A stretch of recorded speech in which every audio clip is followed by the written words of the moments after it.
Hey everyone, I am in my office right now, so here we are. I want to help you to understand how to get your struggles in a space of being sacred. And you know what? You really do have hope within. So I'm going to teach you how to do that right now. It's going to take about 3 minutes, that's all. So I want you to think about every transition time in your life, those moments where you were feeling that you were betrayed, maybe you were assaulted, maybe you had marriage issues, maybe you just felt stuck or you let yourself down. Maybe you were self-sabotaging and not following through with something which ended up being a problem in your life, okay? By the way, excuse me with you can't really see, but there's a guy out there cutting the grass, which is wonderful because it needs it. Anyway, so if you hear that sound, that's what that is. Anyway, so I'm going to give you an example from my own life. So in my own life, let's look at, I definitely had assault. So sorry about my hand there. I had to fix my bra strap. This just isn't working today.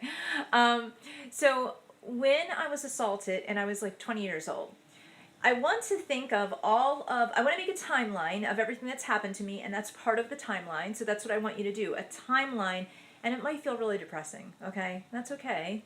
It's not going to be depressing for long, just for a little bit. So we want to make a timeline, and we don't have to go deep into it. So if I made a timeline, I would just write assault, or divorce, or my mom died, my dad died, that kind of thing. You just make a timeline. And then I want you to imagine that each one of these is actually an altar, okay? And that altar is a sacred space, a sacred moment in your life where something inherently changed within you, okay?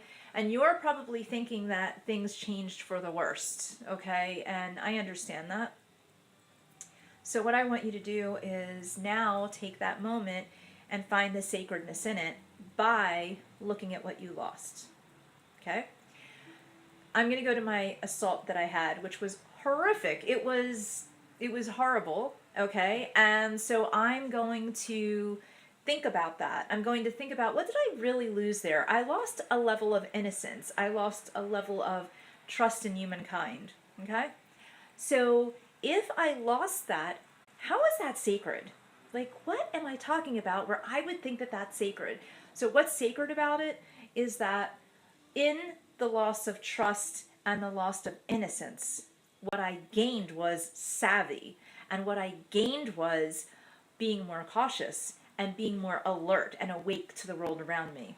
So it was actually very Buddhist that I had this transition, very Zen that I had this transition, because I was able to then take something that was very negative, and I can take something and say, what did I leave at that altar in my life? What did I leave in that moment that was so important to me? And so I left innocence and I left a sense of trust. But I was able to regain a sense of trust by being more cautious and learning how to trust people. So I actually was inherently trusting people, and then I really learned how to trust people. And then the other area that's important is the innocence. A part of the innocence was gone, and I can't get that back, but I was able to regain savvy.